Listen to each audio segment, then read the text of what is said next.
So when I started off making psytrance, I used to write like everybody else. Just make your 8 or 16 bar loop, make sure that it works, that it sounds good, and then move on to the next section. Nowadays, I do something different, and I think it's one of the biggest improvements I've made to my writing process. So here you can see a project of mine that I'm starting out with, and you can see that everything is already there in terms of structure. You can see that I have my marker track up top here that just lays out the structure very clearly for you, but you can also see that I'm filling in the kick and the bass already, and even the drums. Here you can see this is my drum groove here for the second drop.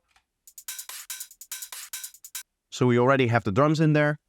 And that means that for the entirety of the track, I already know what the flow is going to be. Same is true for the first drop. I already know what the flow is going to be when I'm writing it, because I immediately start writing off the drops, drums and stuff like that. So the drums and the kick and the bass, because they determine what other elements I can place in certain parts.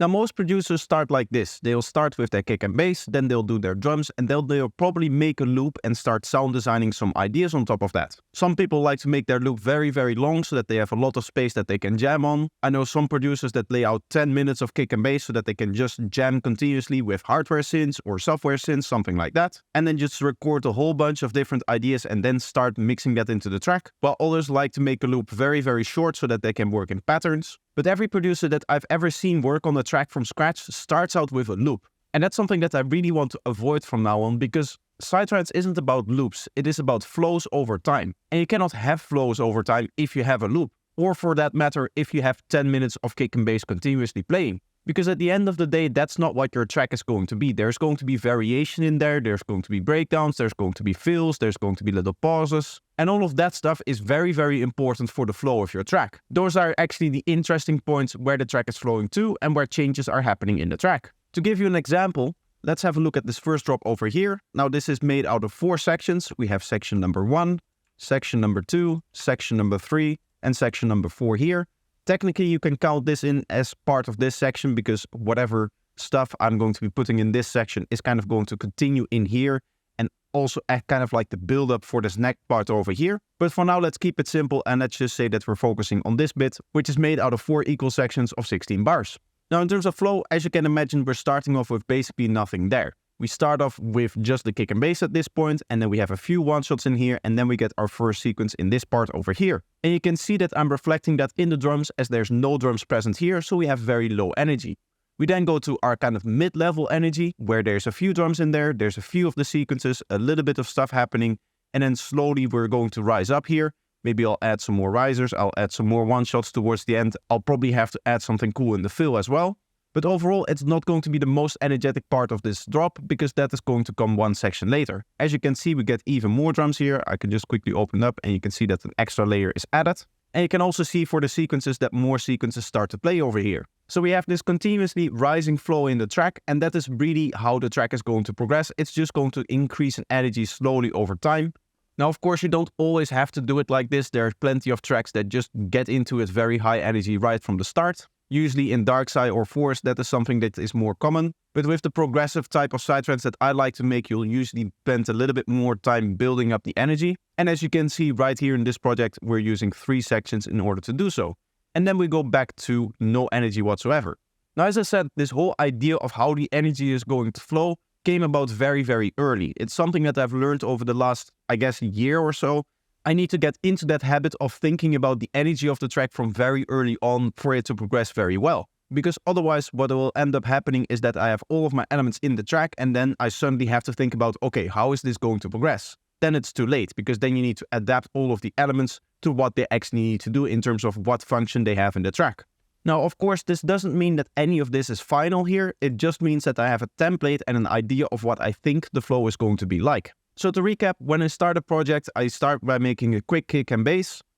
Usually I spend like a minute or 2 on that. I want to spend as little time as possible on that. I can worry about the details and all of the processing and all of the actual sound of the kick and bass later. Then I'll add some drums to it, some top drums that I can use to define the energy level in different sections. And then I'll start layering out my sections before I even add the main idea to the track. So when I do add that main idea to the track, I already know how it's going to function in terms of energy flow over time. Now, quick intermission to say that if you want to support the channel, make sure that you like the video and that you're subscribed. You can also check out my products on Gumroad or check out my Patreon page for benefits like early access to videos, priority in feedback streams, and much more.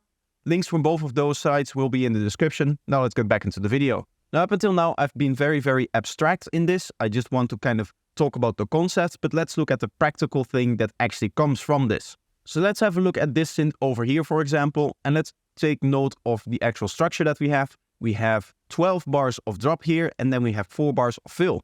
As you can see, one of the big things that is happening is that after the fill, the energy level is highly increased. So that's something that we need to take into account into our fill. We want to prepare the listener for that extra energy that is coming. And in this case, I'm doing that with this drum fill over here. Now you can hear this drum fill is pretty high energy. There's a lot of stuff happening. It's very fast in terms of how fast it plays the different drums. So I also want to prepare the listener for that thing to come. There's a few ways that I could do this. Probably the easiest way is to have all of my risers and the whole build-up just play up until right before that fill happens, so that it all kind of neatly transitions into that fill itself. But that's kind of the standard way of doing things, and I knew that I wanted to do something a little bit more special here. And what I ended up doing is thinking of the following idea. I'm going to have a build-up over here that is kind of going to morph from the drop into the fill over here. So I'm going to assign this as a build-up. And then I'm going to have like 2 separate mini fills here. So this is going to be one fill. I'm just going to like slightly color code this for you guys. This is not something that I would actually have in my micro track, of course. But you can see the idea of the structure is that from the drop, we're transitioning into the fill here by just continuing the build-up. And then we have 2 small fills over here. So let's listen to how the idea actually turned out.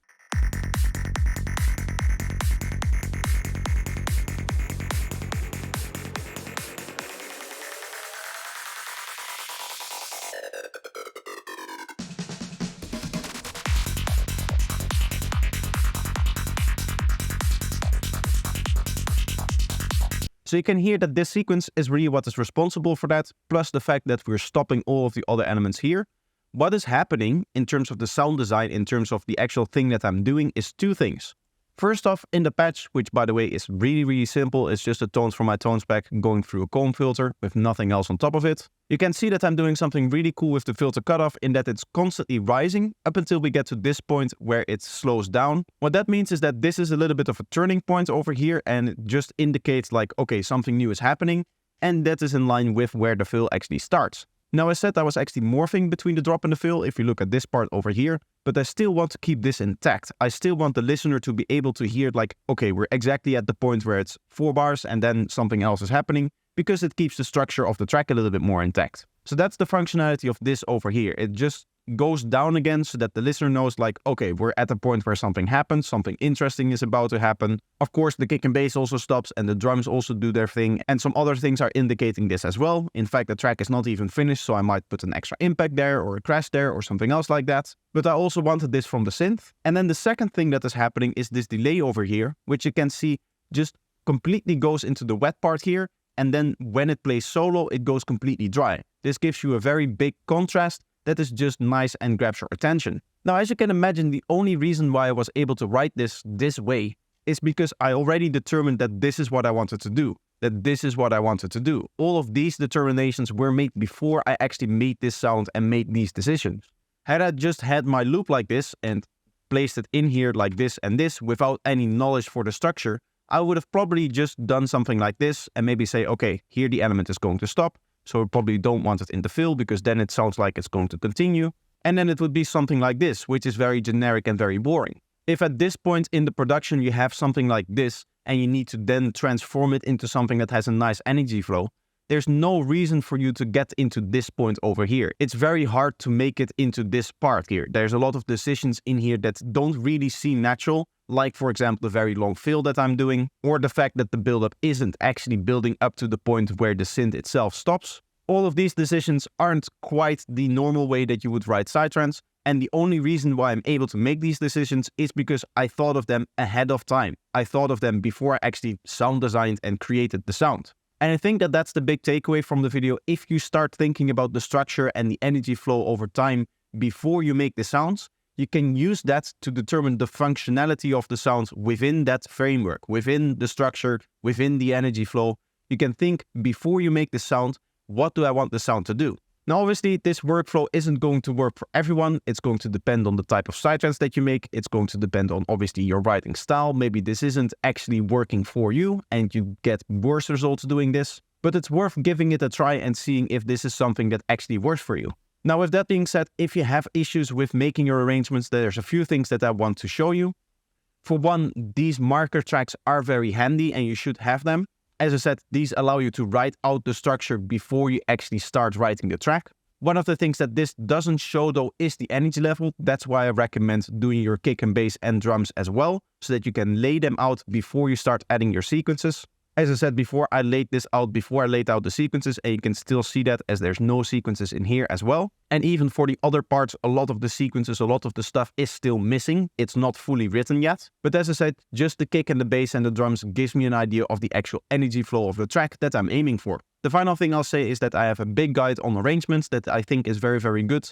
It explains all of the basic rules and concepts of arranging sidetrans and some of the rules of the structure. Now, if I don't forget, I'll leave that video linked in the end card so that you have something else to watch and improve your arrangement even more. But that's going to be the end of the video for today, so I hope that you enjoyed and I hope to see you in the next one. Bye bye. How much we allow our past experiences to